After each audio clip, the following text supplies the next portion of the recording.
On a cool spring morning in May 2003, deep in the misty mountains of central Taiwan, a chilling discovery was made. Near a scenic forest trail in the Shanlingxi resort area of Nantou County, the body of a young woman was found lying at the bottom of a ravine. At first, local police wondered if it was a hiking accident, but as they surveyed the scene, unsettling details emerged. The woman's wrists bore marks as if they'd been tied, her skull was crushed by a blunt impact, and her belongings, including jewelry and cash, were missing. This was no simple fall, it was a murder, and unraveling this tangled web would reveal a man driven by desperation and greed, a black widower who turned his own household into an 18-year insurance scheme of horrifying proportions.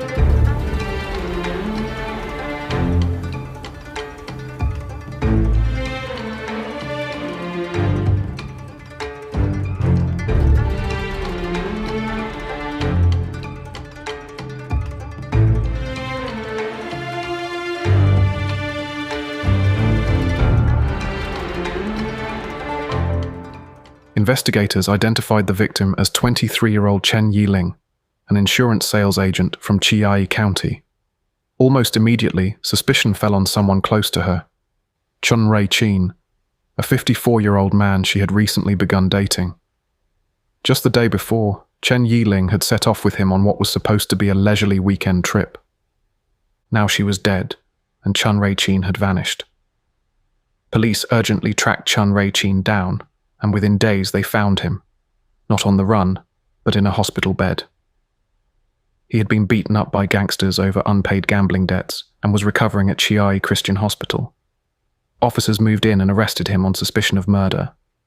Chun Rei-chin was no stranger to misfortune, or so it seemed. A former technician for a state-run oil company, he appeared to friends and neighbors as a mild-mannered family man who had suffered more than his fair share of tragedy. Over the previous 2 decades, Chun's life had been marked by an uncanny series of family deaths.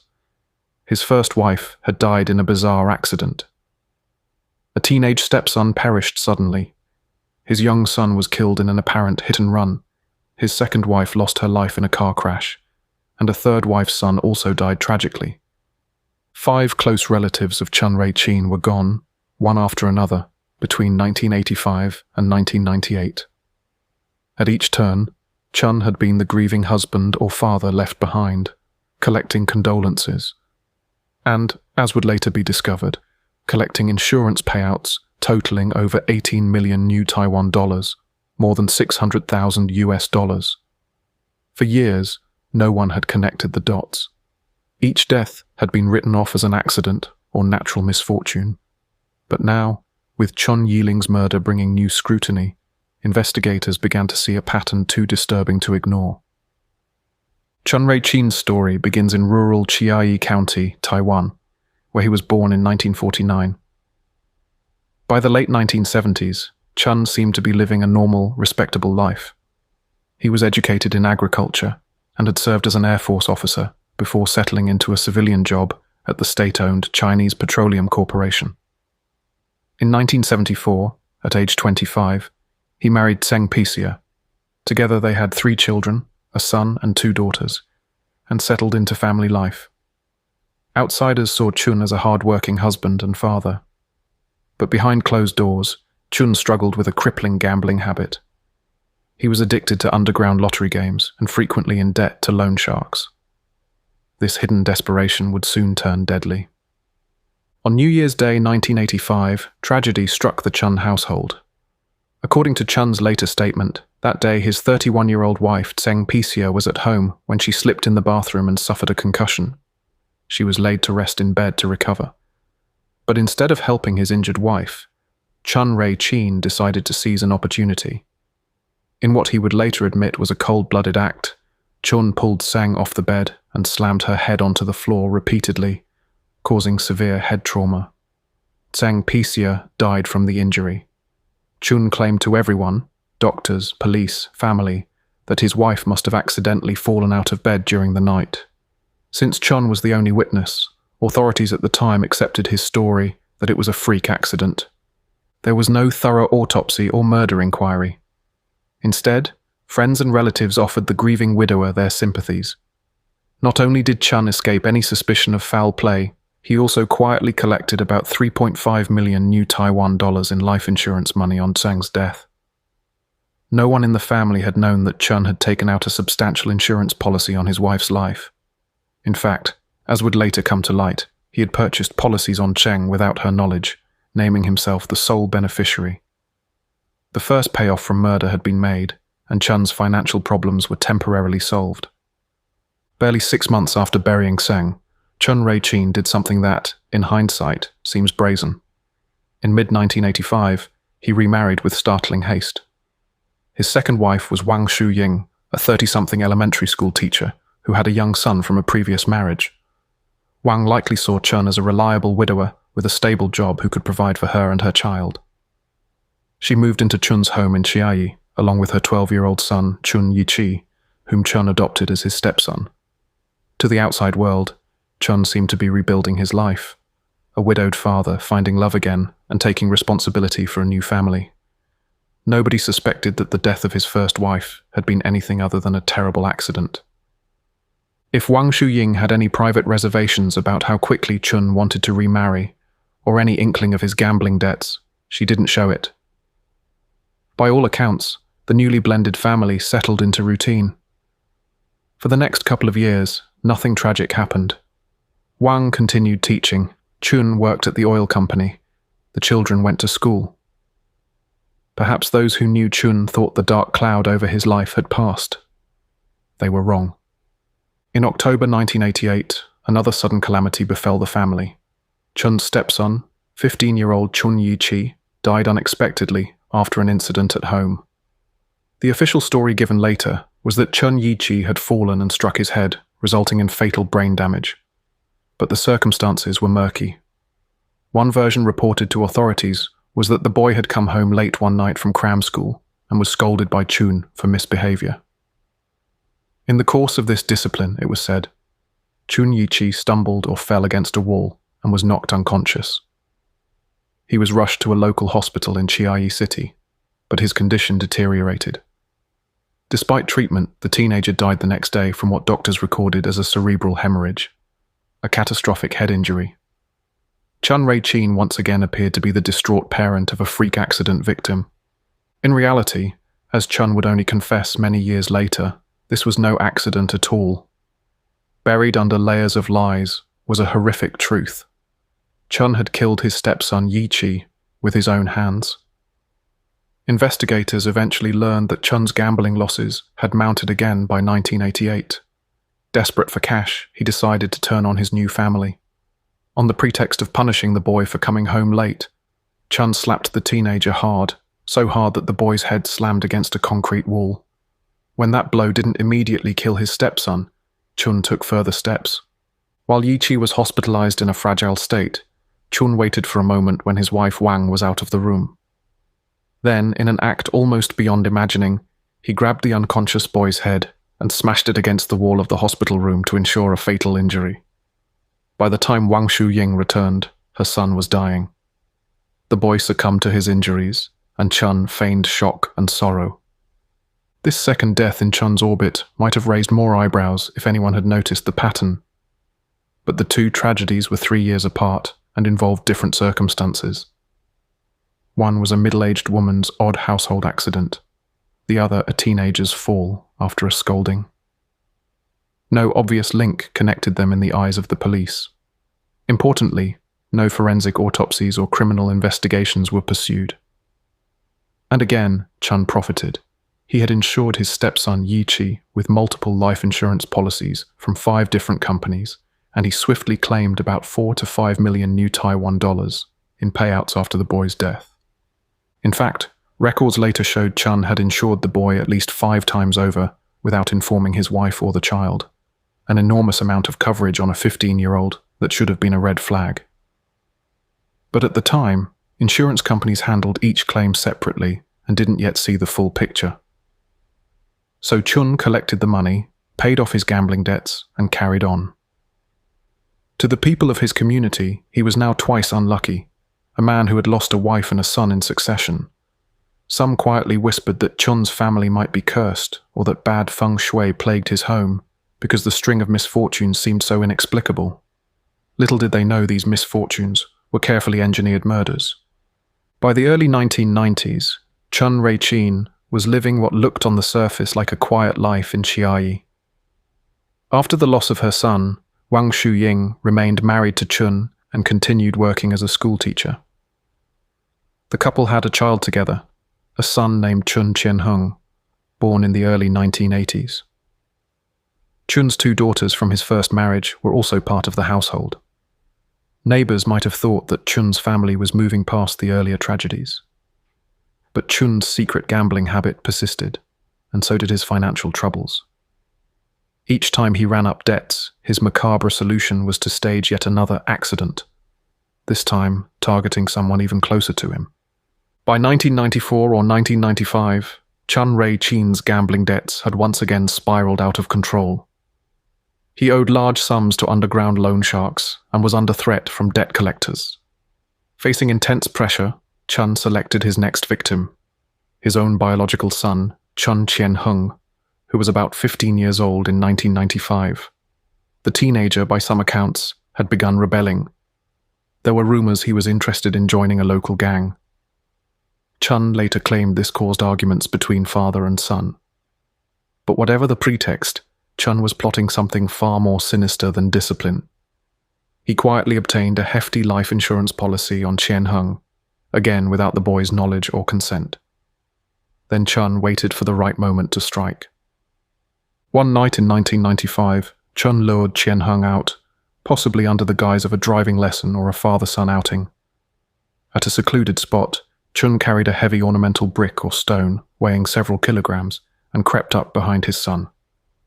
With a single brutal motion, Chun smashed the rock into the back of Chien-hung's head, cracking the teenager's skull. He left his gravely injured son to be discovered by passers-by as a victim of a hit-and-run car accident. Indeed, when help arrived, the scene suggested that the boy had been struck by a vehicle. Chien-hung was found near a road, badly hurt, but with no car in sight. He was rushed to a local hospital and actually survived through the night. Doctors treated him and even released him to recover at home, not realizing the true cause of his injury. Tragically, the following day, Chien-hung slipped into a coma and died in his bed. The official cause of death was noted as complications from a traumatic head injury, assumed to be from the reported car accident. Chun's deception had worked. The death of his son was recorded as yet another accidental tragedy, and no one in authority challenged his version of events at the time.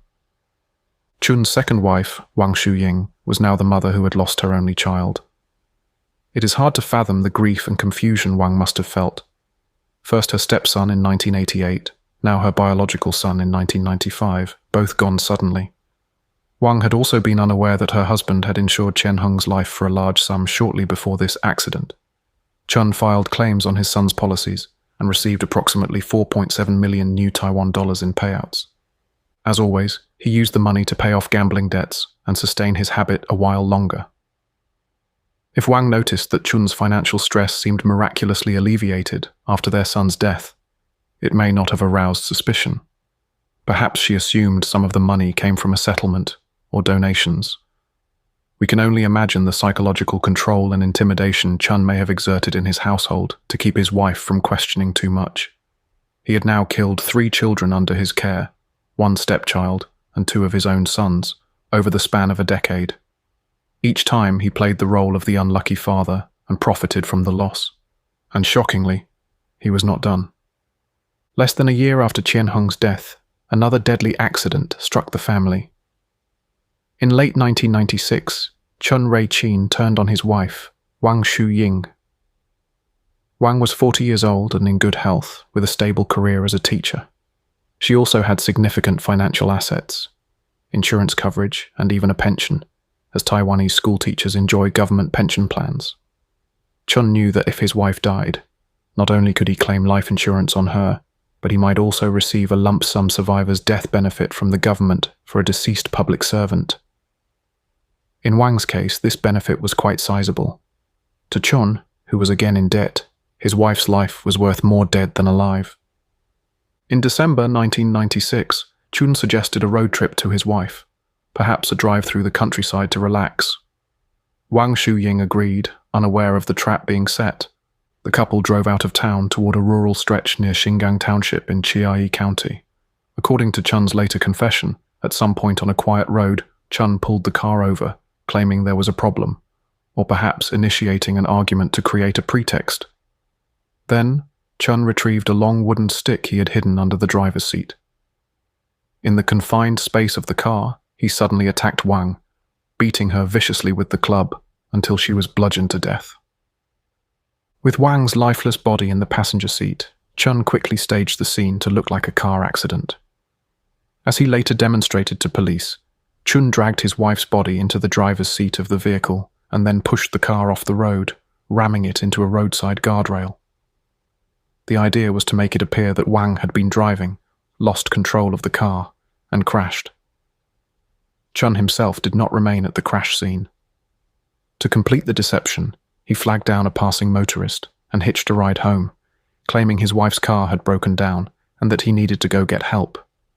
He left Wang's body in the crashed car, confident that when authorities found the scene, they would conclude it was a single-car accident.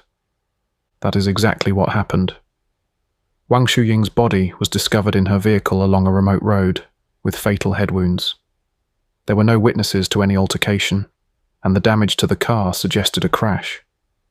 Investigators noted some oddities. For instance, why had Wang's car crashed with no other vehicles involved, and what had caused her massive head trauma beyond what a minor collision might inflict?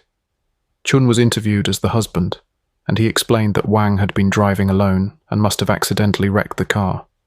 Perhaps, he suggested, she fell asleep at the wheel or swerved to avoid an animal.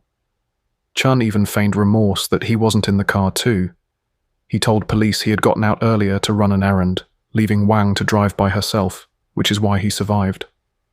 With no evidence to the contrary, Wang's death was officially recorded as a road accident. Once again, Chun escaped all legal consequences for a murder he had meticulously planned and carried out. In the aftermath, Chun saw a huge financial windfall. He filed claims on Wang Shuying's life insurance policies and received around 11.37 million new Taiwan dollars in payouts, by far the largest single sum he had collected to date. Additionally, because Wang was a public school teacher, Chun was entitled to her government pension and death gratuity, which he indeed began to collect. This income would continue for years, intended to support the surviving spouse of a dedicated educator. Instead, it went into the pockets of her killer. By early 1997, Chun Rei-Chin had rid himself of his debts once more, at the unthinkable cost of murdering his wife and teenage son within a year of each other. For those keeping count, not that anyone publicly was at this point, Chun had been the beneficiary in 4 suspicious deaths by 1996, 2 wives and 2 sons. He had become, in essence, a serial killer preying on his own family members. Yet remarkably, no police investigation had ever connected these cases. Each death occurred in a different context and jurisdiction, some at home, some on the road, some at hospital, and over a span of more than a decade. The victims were all immediate family, which sadly is not unheard of for genuine accidents. Spouses do die. Children tragically do have accidents. And Chun was careful to space out his crimes and vary his methods just enough to avoid obvious pattern recognition. Furthermore, forensic pathology standards at the time in Taiwan were such that unless foul play was strongly suspected from the start, full autopsies were not always performed on accidental deaths. Chun manipulated this by staging causes of death, falls, crashes, etc., that would not automatically trigger a criminal probe. In short, he exploited the trust of his community and the loopholes in the system perfectly. Within his family circle, however, at least one person began to harbour grave suspicions. Yan Li-Chin was a woman who knew Chun tangentially. She ran a small clothing boutique in town that Wang Shuying used to frequent. After Wang's untimely death in late 1996, the widowed Chun started visiting this boutique, striking up conversations with Yan Li-Chin. She was a 40-year-old widow with 2 children of her own. Chun, ever the chameleon, played the part of a heartbroken yet devoted husband who just couldn't bear his loneliness. He courted Yan persistently, visiting her shop, bringing small gifts, offering help. Within a couple of months, Chun's attentions wore down Yan's reluctance, and she agreed to date him.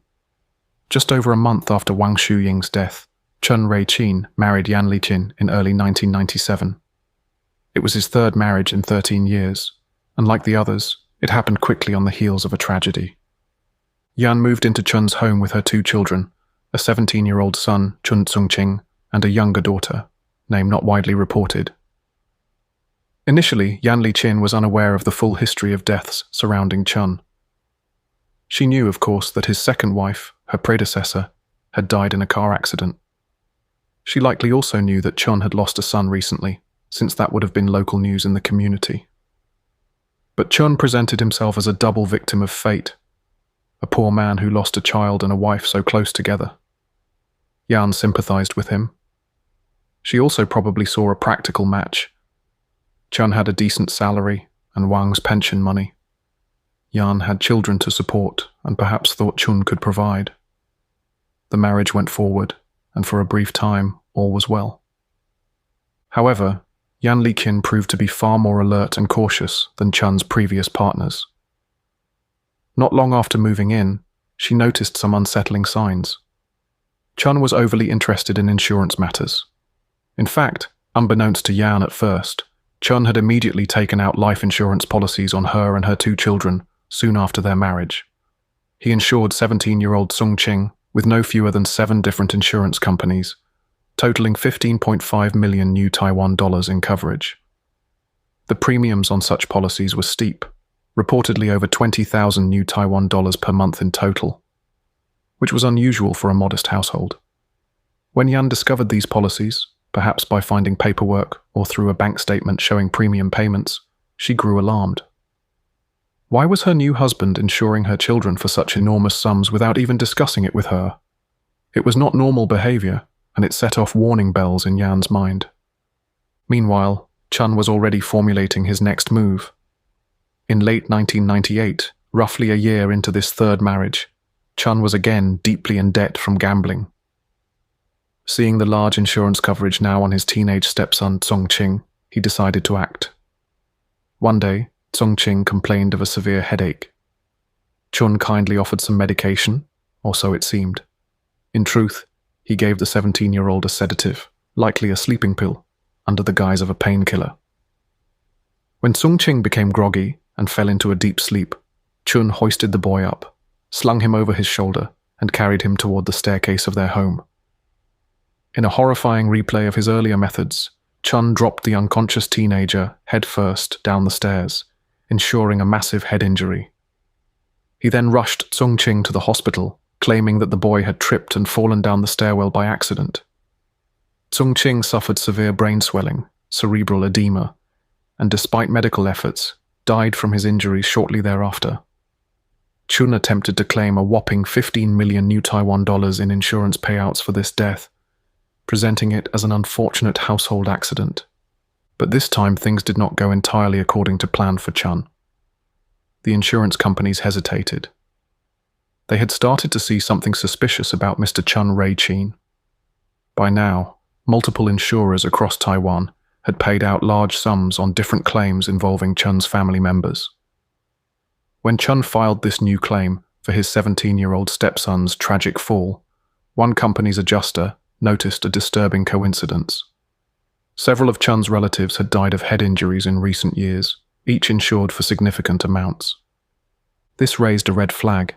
In fact, the insurer on Tsung-ching's policy initially refused to pay the full benefit. They conducted their own quiet investigation, uncovering that Chun had forged Tsung-ching's signature on the insurance application, since the policyholder or insured's consent is normally required. The company paid only a token sum of 250,000 new Taiwan dollars to Chun, a small fraction of the claim, citing irregularities. Suddenly, Chun's easy money pipeline was choked off. Even more importantly, the insurance industry as a whole finally woke up to the pattern of deaths surrounding Chun. For Yan Li-chin, the death of her son Tsung-ching in 1998 was the final straw. Not only was she devastated by the loss, but she also strongly suspected that Chun had murdered her boy. The circumstances made no sense to her. a healthy teenager fatally falling downstairs in the middle of the day. Her shock turned to fear when she learned about the large insurance policies Chun had secretly placed on both her and her children. It was clear that Sung Ching had been worth a fortune to Chun if he died. Yan realized with horror that she and her daughter might be next on Chun's list. In early 1999, summoning remarkable courage, Yan Li-kin left Chun. She initiated divorce proceedings and, incredibly, Chun tried to extort a breakup fee of over 1 million new Taiwan dollars from her during the split. Yan paid him off just to sever ties and save her and her daughter's lives. She escaped with her life, as later media reports put it. But she did not stay silent. After getting away, Yan began speaking to authorities and anyone who would listen about her suspicions. She was convinced Chun had killed her son, and possibly others, and she wanted justice. Chun Rei-chin should be torn to pieces, Yan Li-kin said angrily of her ex-husband, expressing the depth of her revulsion and hatred.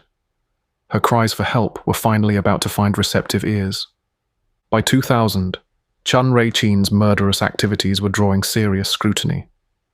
The insurance companies, alarmed by the string of claims, took action that year. A consortium of life insurance firms banded together and lodged a joint complaint to authorities about Chun. They provided details. 5 of Chun's close relatives had died in unusual accidents between 1985 and 1998, and Chun had been the beneficiary of policies on each of them. In total, they noted, Chun had received an estimated 20 to 22 million new Taiwan dollars in insurance payouts from these deaths. This was highly irregular and suggested a pattern of insurance fraud or worse. The case caught the attention of a legislator named Chun Chao-jung, who was then a member of Taiwan's Legislative Yuan Parliament. Legislator Chun took the complaint very seriously. In September 2000, he held a press conference to publicly air the allegations that a Chiayi man was murdering family members for insurance money. This was explosive news, and it put an unwelcome spotlight on Chun Rei-chin, who until then had managed to avoid public suspicion. What happened next was a remarkable confrontation. Determined to get to the bottom of things, legislator Chun Chao-jung personally traveled to Chiayi and paid an unannounced visit to Chun Rei-chin's residence. He essentially ambushed Chun, likely accompanied by media or investigators, demanding an explanation for the series of deaths. Chun Rei-chin, upon seeing the lawmaker and realizing that his murderous secret might be exposed, panicked. According to later reports, the 51-year-old Chun was so frightened that he literally crawled under his dining table to hide. He refused to come out or speak to the legislator. Instead, he sent his then-wife, Yan Li-kin, who had not yet divorced him at that moment, to the door to shoo the visitors away and insist that her husband was being falsely accused. This bizarre scene, a grown man cowering under a table to avoid questioning, was a strong indicator that Chun had plenty to fear. Legislator Chun publicly accused him of killing his wives and children for insurance, warning that such evil acts could not go unpunished. However, despite these dramatic accusations, the legal outcome in 2000 was frustrating. Local police and prosecutors reviewed the 5 past deaths, but each case was old and had been officially ruled accidental. The evidence of murder was thin. No autopsies had been done at the time, and bodies had long been buried or cremated. Other than suspicious insurance patterns and Yan Li-kin's testimony of her suspicions, authorities had no concrete proof to charge Chun Rei-chin then. The deaths were years apart and in different jurisdictions, making it challenging to piece together a prosecutable case. As a result, the investigation stalled. Eventually, the storm blew over and no charges were filed in 2000. Chun Rei-chin even had the audacity to claim he was being slandered. He threatened to sue the legislator for defamation, loudly protesting his innocence and portraying himself as a victim of baseless accusations. For the families of the victims, like Yan Li-kin or Wang Shuying's relatives, this lack of action must have been infuriating. They knew something was terribly wrong, but the system had not yet caught up with Chun. Police privately continued to suspect him, but with no hard evidence, they could only watch and hope for a breakthrough. In the meantime, they quietly alerted insurance companies and local officials to be wary of Chun. Indeed, Multiple insurers took the rare step of effectively blacklisting Chun Rei-chin, deciding not to issue any new policies on anyone close to him. Chun had become too risky. His name was synonymous with dubious claims. This pressure and publicity may have had one positive effect. It saved Yan Liqin and her daughter's lives. After the confrontation, Yan discovered that Chun had insured both her and her daughter for large sums as well.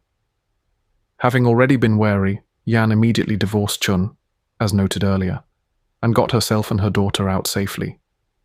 She paid him off and cut ties, effectively depriving Chun of any further targets within the family. By the end of 2000, Chun Rei-chin was alone. He had no spouse, divorced by Yan, no remaining sons. He had murdered all 3 male children under his care, and his 2 daughters from the first marriage were grown and apparently not in his custody. He was also essentially barred from profiting off insurance on any more relatives. No company would touch him now. One would think that with the spotlight on him, and having run out of insurable family, Chun's deadly career would have ended there, and for a while, it did go quiet. But Chun's demon, as he might have thought of it, was his gambling addiction. Despite everything, he continued to gamble and rack up debt into the early 2000s. By 2003, Chun Rei-chin was once again in dire financial straits, borrowing from loan sharks and facing violent debt collectors. Unable to take out more insurance on relatives, Chun turned to a new scheme: outright robbery. He would find a victim with money, kill them, and steal their cash and valuables. In other words, having exhausted killing his own kin, Chun was prepared to kill an outsider for profit. Fatefully, he set his sights on the young insurance saleswoman Chun Yiling, a woman whose very job was selling life insurance policies. In the spring of 2003, Chun Rei-chin became acquainted with Chun Yiling. Despite sharing a common surname, the two were not related. Chun is a very common last name in Taiwan. Yiling was an insurance agent in her mid-20s, described as an attractive and outgoing woman. It's possible Chun sought her out under the pretext of buying an insurance policy, ironically so given his history, or perhaps they met through a chance encounter. In any case, Chun Rei-chin courted Chun Yiling quickly and aggressively. She was significantly younger, but Chun presented himself as a relatively well-off, if somewhat lonely, older man. He still had some trappings of respectability, a government pension from Wang's death coming in, perhaps a car, he owned a black Jeep SUV, and involvement in local religious volunteering which made him seem pious. Yiling may have seen him as a decent prospect, or at least a generous suitor. After only a brief acquaintance, reportedly just 2 days of knowing each other romantically, Chun Rei-chin put his final murderous plan into action. He learned that Chun Yiling had substantial savings, possibly commissions from her insurance sales job. In early May 2003, he asked her to lend him money to help with a mortgage payment, playing the part of a boyfriend in need. Yiling was hesitant, but said she would consider it. Unbeknownst to her, Chun wasn't interested in a loan. He intended to take everything she had. On May 9, 2003, Chun Rei-chin invited Chun Yiling on a day trip. He suggested they visit a famous temple, Wuxian, 5 Immortals, Temple, in the town of Zhoushan, Nantou County. Perhaps framing it as a scenic drive and spiritual outing, he coaxed her into his black Jeep for a ride into the mountains. Yiling did manage to call a friend or two that day, mentioning she was with Chun, which later would aid investigators. The pair were seen on CCTV cameras leaving Chiayi and heading toward Nantou. One camera caught Chun's Jeep license plate number 3 M5283 on the road to Zhoushan. At some point during their excursion, likely once they were in a remote area, Chun put his prepared plan into motion. He had brought along a bottle of biogan pills, a kind of traditional herbal sedative. While they stopped, perhaps for a picnic or rest, Chun surreptitiously opened a capsule and filled it with a strong sleeping powder. He gave this doctored pill to Chun Yiling, maybe under the guise of a motion sickness remedy or a health supplement. Trusting her new boyfriend, Yiling swallowed the pill. It wasn't long before the drug took effect and she fell into a heavy, groggy sleep inside the car. Seizing the moment, Chun tied up Yiling's hands tightly with nylon rope so she couldn't escape when she woke. He then drove further into the secluded mountain area, eventually stopping at a desolate spot near Dan Mountain in Jushan. When Chun Yiling began to regain consciousness, she found herself bound and at the mercy of Chun. It's reported that Chun cruelly taunted her by saying he wanted to play, a terrifying statement that preceded a vicious beating. Chun Ray-Chin punched and struck Yiling until she lost consciousness again, either from the blows or strangulation. During this assault, Chun later admitted, he became sexually aroused. He attempted to rape Chun Yiling while she was unconscious or semi-conscious. Due to his own issues with sexual dysfunction, he was unable to complete the act in the usual way, but he did sexually assault her, an act of utter depravity against a defenseless victim. For this, Chun would later be additionally charged with rape. After this assault, Chun faced a choice. He had subdued Yiling and could simply leave her tied up, or he could finish his crime. He contemplated throwing her off a cliff alive to stage an accident, but worried she might survive or later identify him. Ultimately, Chun decided to kill her. Before he did, though, he made sure to rob her of all valuables. He took from Chun Yiling everything of worth she had on her: her gold Rolex watch, a jade necklace, rings, her wallet containing 1 million new Taiwan dollars in cash, credit and ATM cards, 2 mobile phones, and even blank bank checks she carried. Satisfied with gathering her riches, Chun then lifted a large stone and smashed it into Yiling's head, inflicting the fatal blow. He dragged her limp body out of the vehicle and hurled her off a steep cliff into a wooded ravine, several dozen meters deep. Chun Yiling's body disappeared into the brush below. Chun Ray-Chin left the remote scene, blood on his hands, but a bag of stolen loot in his car. In a final act of callousness, he picked up another woman, a casual girlfriend he had on the side, and with her, he drove to Taipei as if on a carefree trip.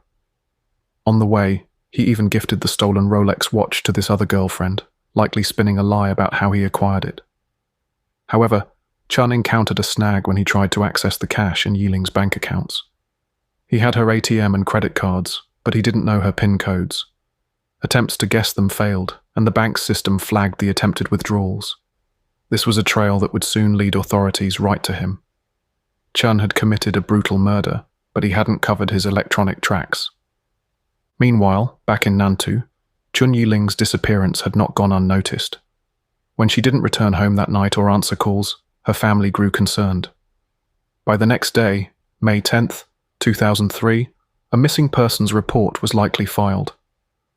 Search efforts in the mountain area were underway by local police who retraced the couple's path. On May 12th, 2003, hikers discovered Chun Yiling's body at the bottom of a ravine in the Shanlingxi forest, exactly where Chun had thrown her. It was a ghastly find. Yiling had severe head wounds, and her hands were still bound with rope. Investigators at the scene knew immediately this was a homicide. Nantou County prosecutors took charge of the case. They quickly identified Chun Ray-Chin, the last person seen with Yiling, as the prime suspect. Cell phone records showed multiple calls between Yiling and Chun on the day of the murder, and CCTV footage confirmed his vehicle had been in the area. Additionally, bank alerts on Yiling's ATM card led police to realize someone had tried to use her accounts in the hours after her death. All signs pointed to Chun. A manhunt ensued. But as it turned out, Chun did not get far.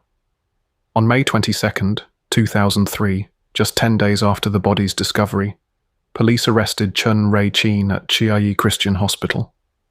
In a stroke of poetic justice, Chun had been beaten black and blue by debt collectors, the very loan sharks he was trying to pay off with his crimes, and he had checked himself into the hospital for treatment of his injuries.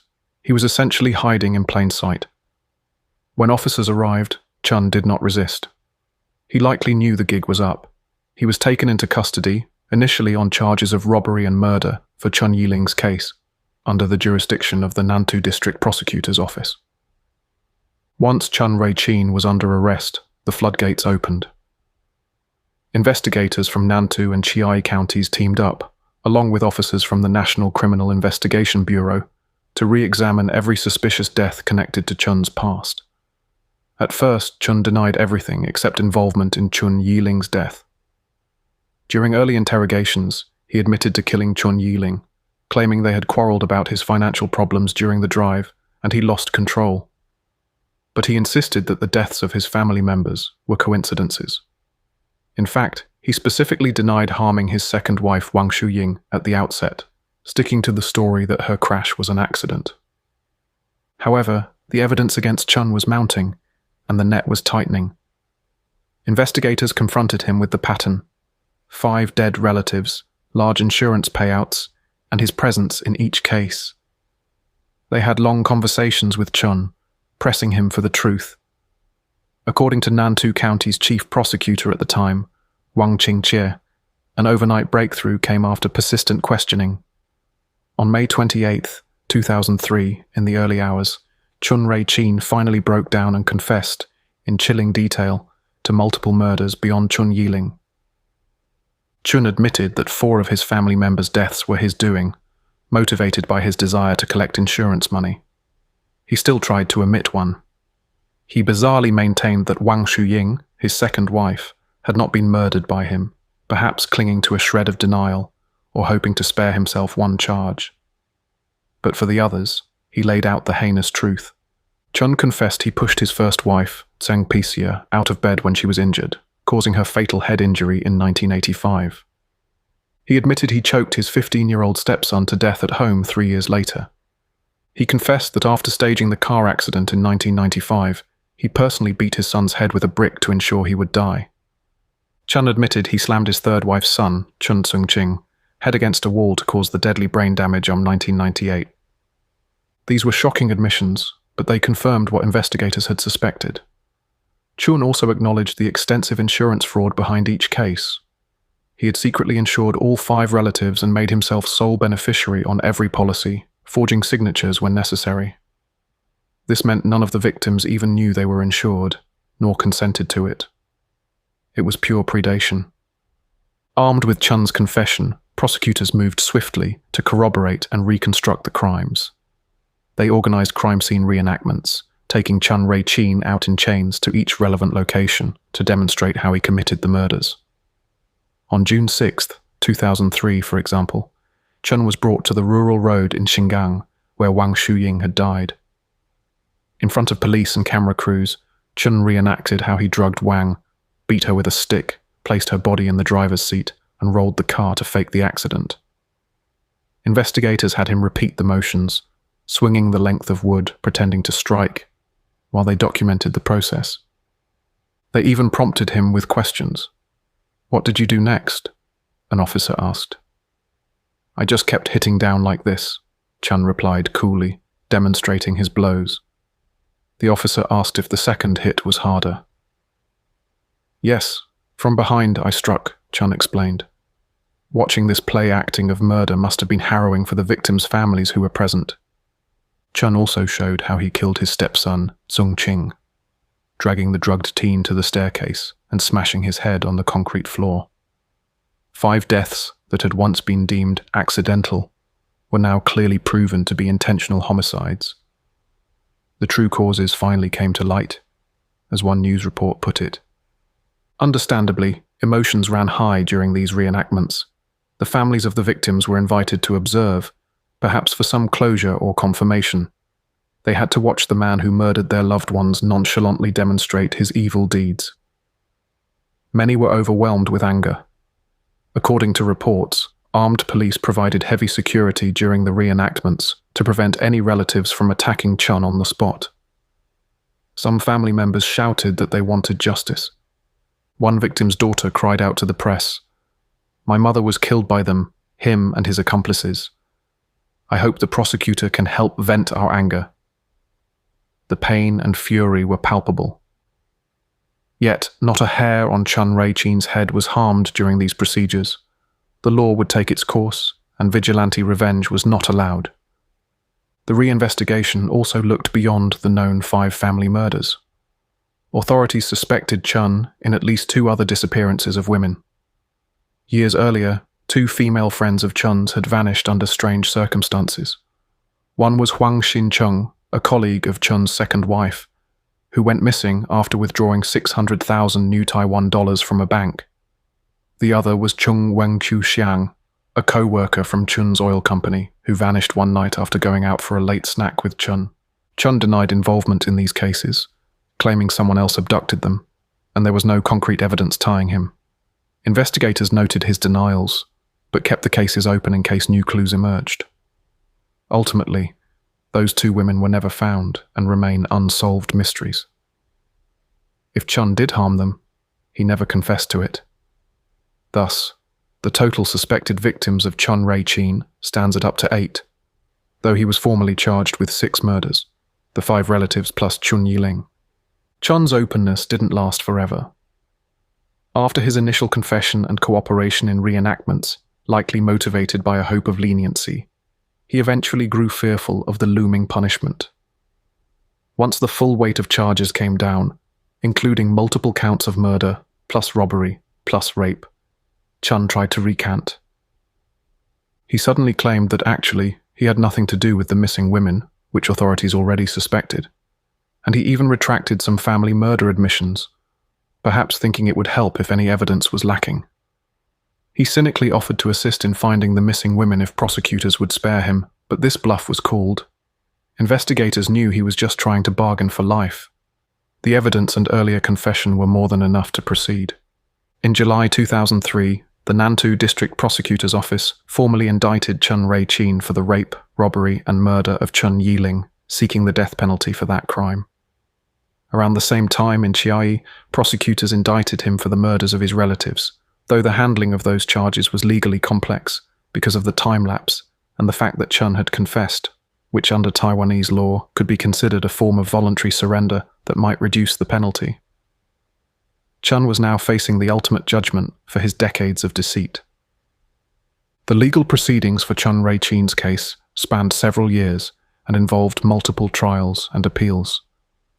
Given the number of murders and the intricacies of the law, the courts had to decide how to sentence a man who had killed so many people over such a long period. Public sentiment was strongly in favor of the harshest punishment. Chun had become one of Taiwan's most reviled criminals, dubbed the Chiayi Demon by the media for his cruel crimes.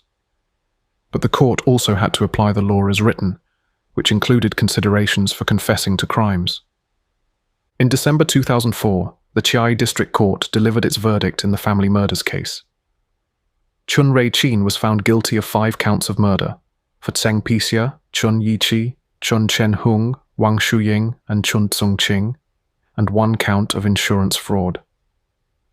The court initially sentenced him to 5 death sentences and 1 life imprisonment, the life term presumably for one of the murders or as a combined penalty.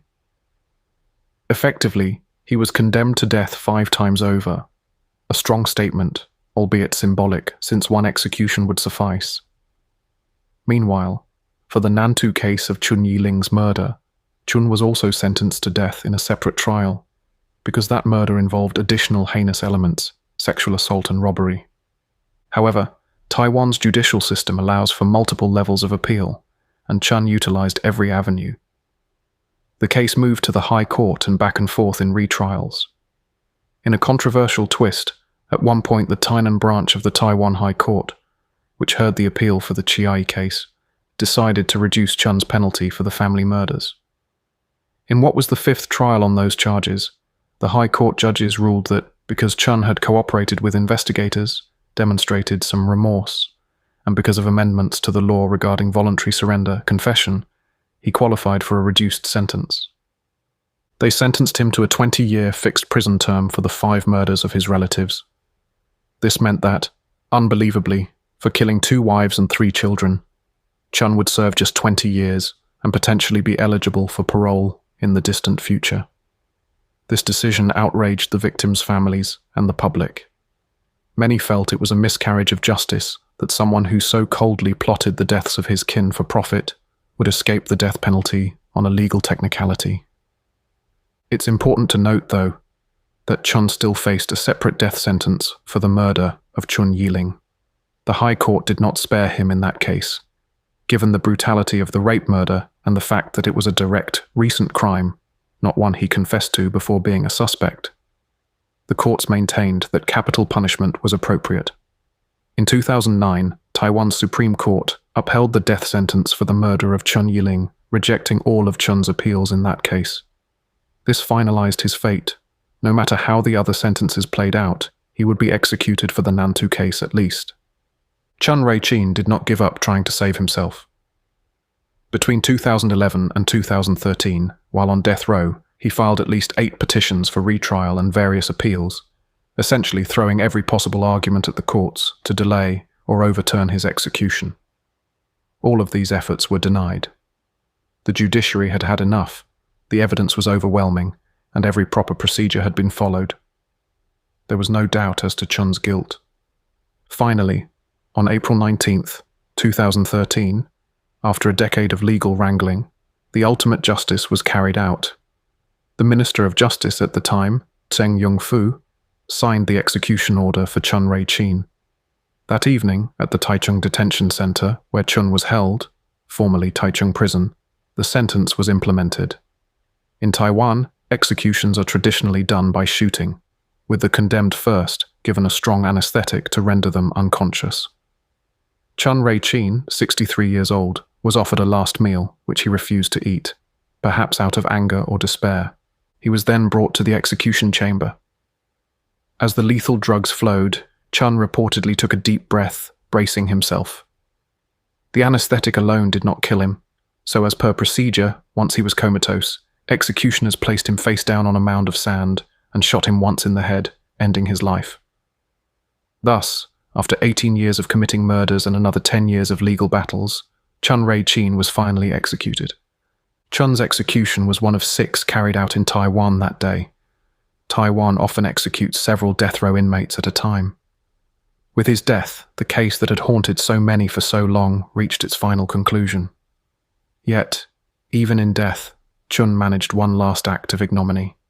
Having murdered all his male heirs, no one came forward to claim his body. In traditional Chinese culture, typically a son would handle funeral rites for a father, but Chun had killed his only son and both stepsons. His 2 surviving daughters, understandably, wanted nothing to do with him. Even the ex-wives' families and extended relatives shunned his remains. Chun had signed consent to donate his organs, perhaps hoping to make a final gesture of atonement, but no hospital would accept the organs of an executed serial killer. As a result, his corpse remained unclaimed in a morgue freezer, a Jane Doe in all but name, until the authorities eventually disposed of it quietly. It was a lonely, unmourned end for a man who had shown no mercy to those closest to him. The Chun Rei-chin case left an indelible mark on Taiwan.